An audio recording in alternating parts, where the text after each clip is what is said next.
Okay, so the first question, function v of t equals t squared plus 4t minus 12 is the velocity in meters per second of a particle moving along the x-axis over the interval from 0 to 6. So we're going to determine when the particle is moving right, left, and stopped. So this is when we consider velocity, when velocity is positive, negative, and equal to 0. So what we're going to do is we're going to take v of t, we're going to factor it. So that's going to be t plus 6, t minus 2. So when we set this equal to 0,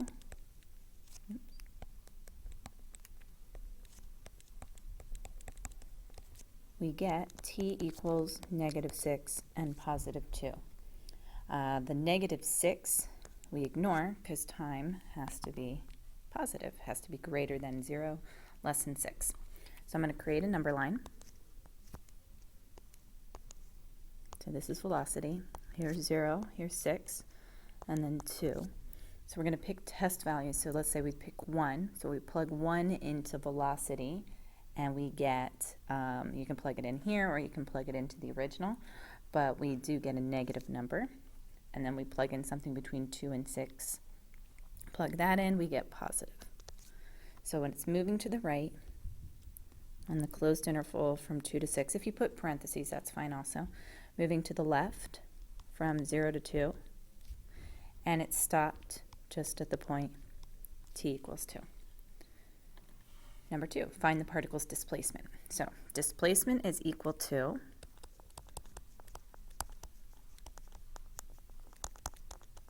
the integral of velocity. So in this case, we go from 0 to 6 of t squared plus 4t minus 12 dt. So this is actually a problem where it's fine with me. You don't have to show taking the integral of that. You can just use your graphing calculator to type that in. So we're going to go math 9. Our lower limit 0, upper limit is 6. And then we're just going to type in x squared plus 4x minus 12 dx, and we get 72. If s equals 0, or sorry, s of 0 equals 10, what is the particle's final position? So just a reminder, final position is equal to initial position plus the displacement. You'll see these, all of these formulas that you need are on the first page of your Chapter 7 notes. So the particle's final position, we're going to take this is our initial. So we want the 10, so it's going to be 10 plus the displacement. We got 72 in the last problem. So our displacement, or sorry, our final position is 82.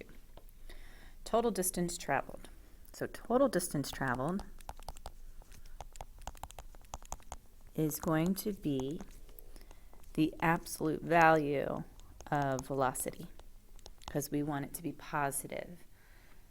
So this is going to be the integral from 0 to 6 of absolute value of t squared plus 4t minus 12 dt.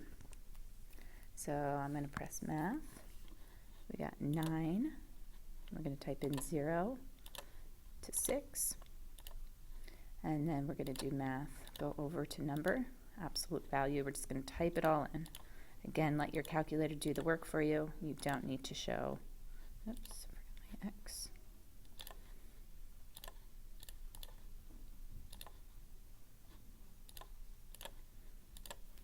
And we get 98.667 meters. Okay, so the next one is fuel consumption of a diesel motor between weekly maintenance periods is modeled by the function C of t equals 4 plus 0.001 t to the 4th gallons per day from 0 to 7. So we want 0 to 7. It's literally just plugging into our calculator here. So you're going to plug that into your calculator. You're going to get 31.361 gallons.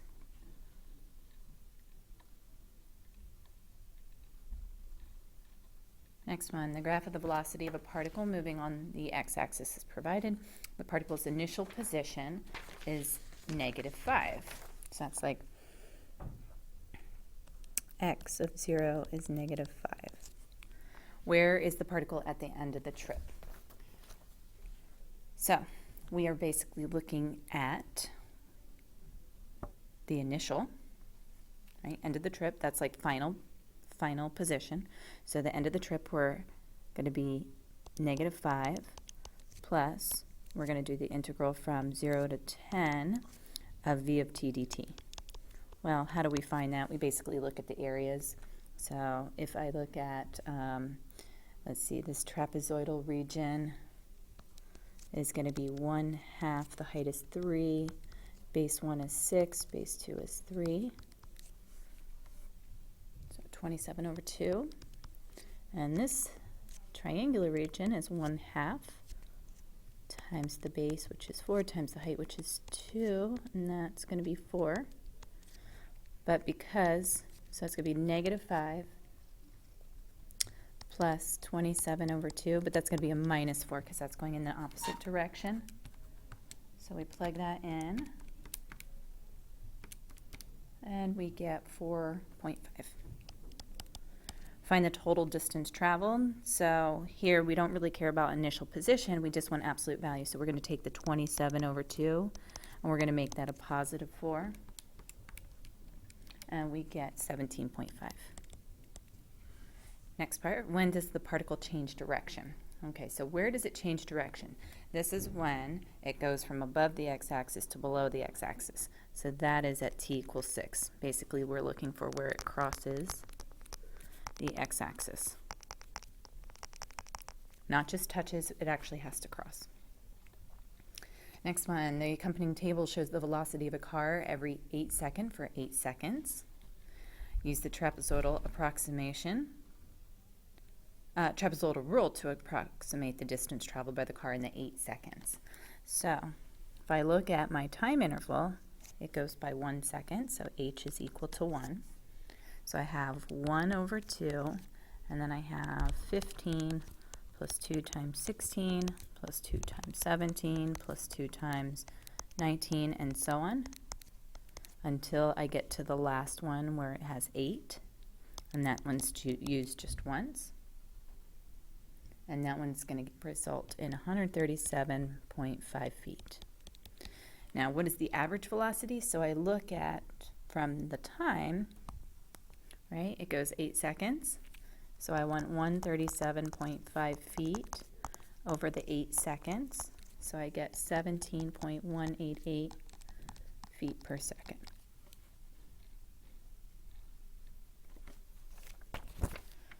Next, we have a region bounded by the graph of y equals -x plus 6.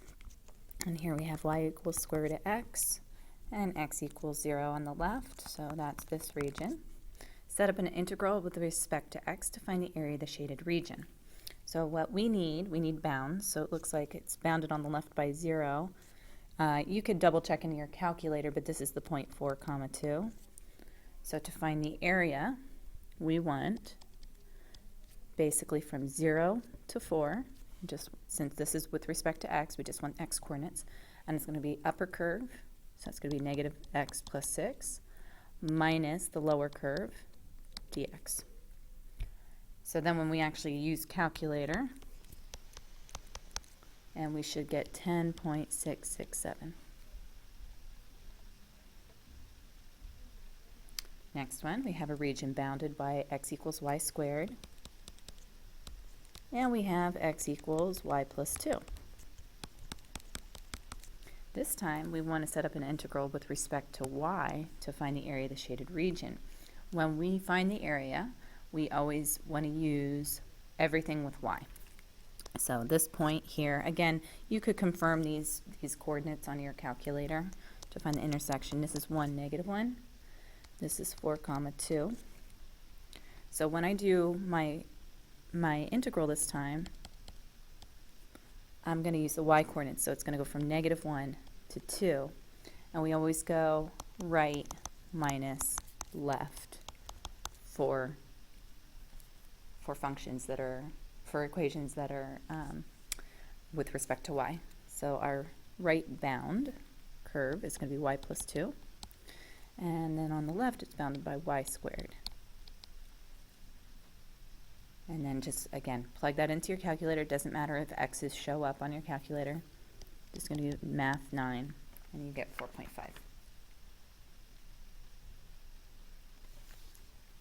Next one, we have another graph, region. Okay, now this one is going to be bounded below. Okay, so it's bounded by y equals negative x plus 6. So this is y equals negative x plus 6. Obviously, this one's y equals square root of x, and y equals 0. So I'm just going to draw that line in. So if it's bounded by these three, we're looking at this region. Now, set up a combination of two integrals with respect to x to find the area of the shaded region. So whenever we do with respect to x, it's going to be the upper minus the lower. But if you notice here, its upper curve is square root of x until we get to this point, and then the upper curve is the line. So we have to set up, that's why we have to do two integrals.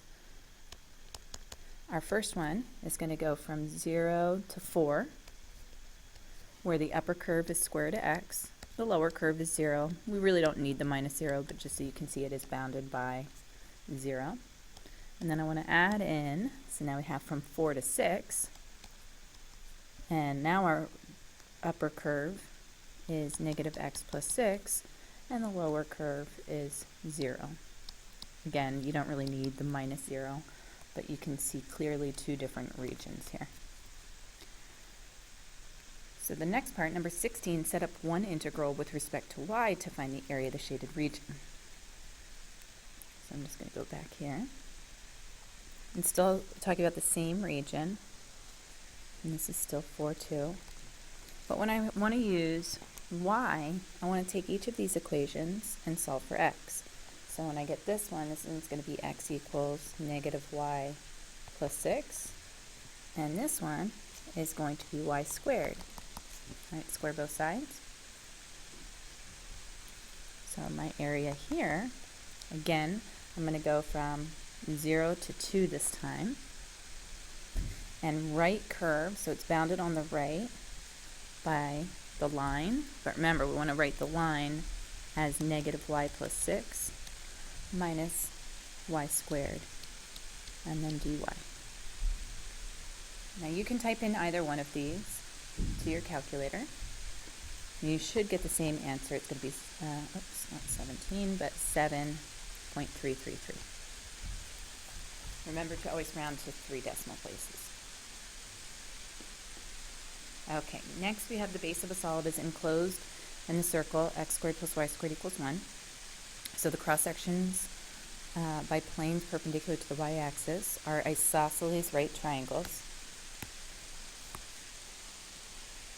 with one leg in the disk as shown below. So if the length of one leg of the triangle is 2 square root of 1 minus x squared, find the formula for the area of the cross sections. So what you want to imagine, here you have your triangles. Okay. Picture that you have a circle, and like this corresponds to this. Okay. So we're saying this is 2 square root of 1 minus x squared. So if that is the same as this, and these are isosceles right triangles, then the base and the height of the triangle are the same. Think of 45, 45, 90 triangle. These two are going to be the same. So what would be the area formula? Well, it's going to be base times the height divided by 2, or 1/2 base times height, since we're talking about a triangle. So here we're going to multiply. We get 4 square root of 1 minus x squared times square root of 1 minus x squared is 1 minus x squared. Only 2. So we get 2 here. 2 times 1 minus x squared. So my area formula is going to be 2 minus 2x squared. Or you can just leave it in the factored form. So now to find the volume, we just want to integrate. So now what are the bounds? It goes from negative 1 to 1 of 2 minus 2x squared dx, and this is going to be 2.667.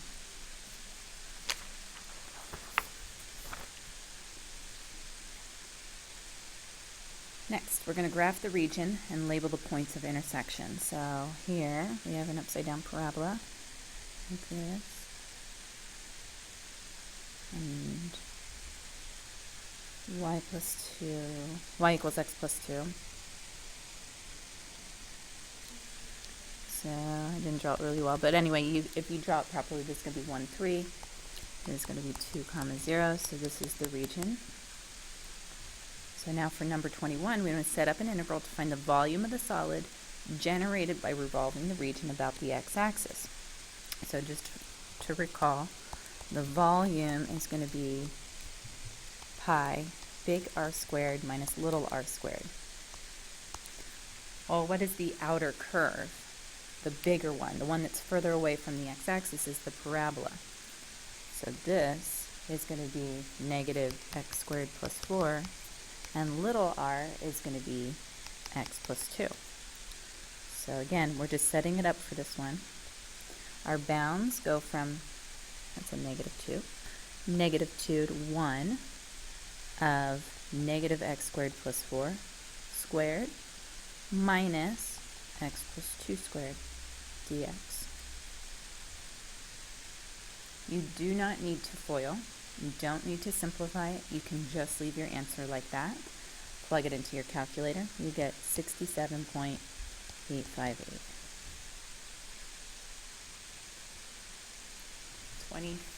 So again, we're going to graph y equals e to the x. So it's going to be